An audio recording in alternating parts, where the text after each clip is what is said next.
Stories that stay.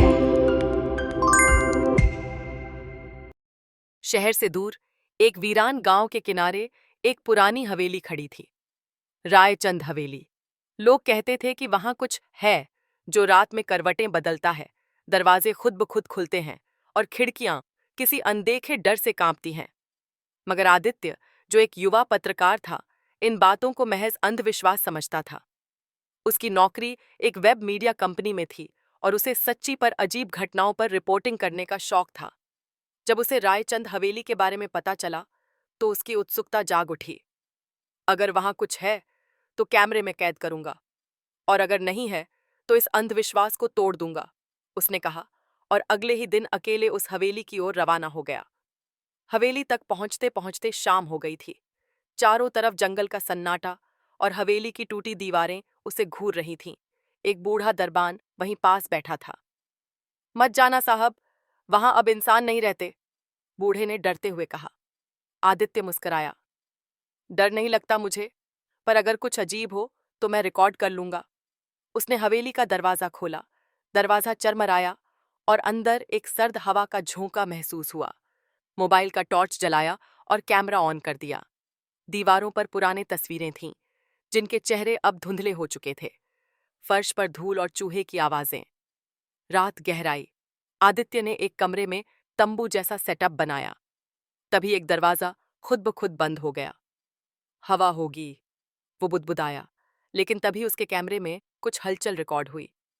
एक धुंधली सी परछाई। अगले दिन गांव में कुछ पुराने लोगों से बात की। एक बुजुर्ग महिला ने कहा, रायचंद साहब की बेटी चारुलता की आत्मा वहां भटक रही है। शादी से पहले उसने खुद को उस हवेली में फांसी लगा ली थी। कहते हैं उसका प्रेमी विक्रम उसे धोखा देकर भाग गया था। तो वो आत्महत्या नहीं थी? आदित्य ने पूछा। बुजुर्ग महिला चुप हो गईं। इस रहस्य ने आदित्य को और भीतर तक खींच लिया। उसने अगले कुछ दिन हवेली में बिताने का फैसला किया। रात दर रात वह परछाइयों को महसूस करता। कोई सीढ़ियों से उतरता, कोई खिड़की पर बैठता, और कभी-कभी एक औरत की रोती हुई आवाज आती। एक रात हवेली के पुराने पुस्तकालय में एक फटी पुरानी डायरी मिली, चारुलता रायचंद की लिखावट में। विक्रम ने कहा था कि वो लौटेगा, पर वो नहीं आया। सब कहते हैं मैं पागल हूं, लेकिन मैं जानती हूं, मुझे कैद किया गया है, मेरे ही घर में। आदित्य को कुछ गड़बड़ महसूस हुई। यह आत्महत्या नहीं, बल्कि साजिश थी। अगले दिन उसने तहसील से पुराने दस्तावेज निकलवाए। पता चला रायचंद हवेली की सारी संपत्ति आज भी किसी विक्रम खन्ना के नाम पर दर्ज है, जो अब एक नामी बिल्डर बन चुका है। अब आदित्य को यकीन हो गया, यह आत्मा इंसाफ चाहती है। आदित्य ने आखिरी रात कैमरे और धूप बत्ती के साथ बिताने का निर्णय लिया।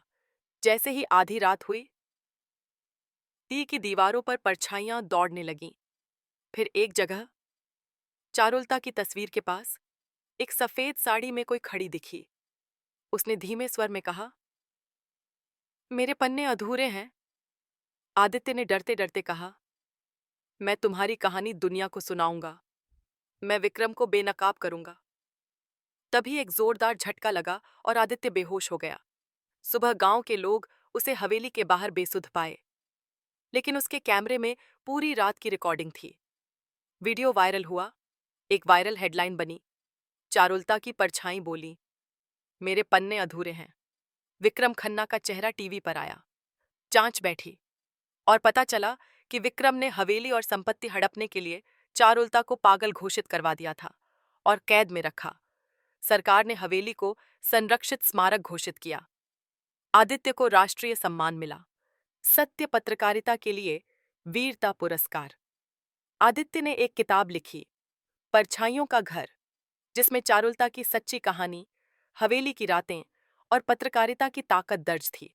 1 साल बाद उसी हवेली में एक छोटी सी लाइब्रेरी बनी, चारुलता सदन, जहां युवा लड़कियां पढ़ने आती थीं। आदित्य हवेली के बरामदे में बैठा है, किताब का आखिरी पन्ना लिखते हुए। कुछ कहानियां मरने के बाद शुरू होती हैं और कुछ परछाइयां इंसाफ मिलने के बाद रोशनी बन जाती हैं। Please like, share, and subscribe our channel for more interesting stories.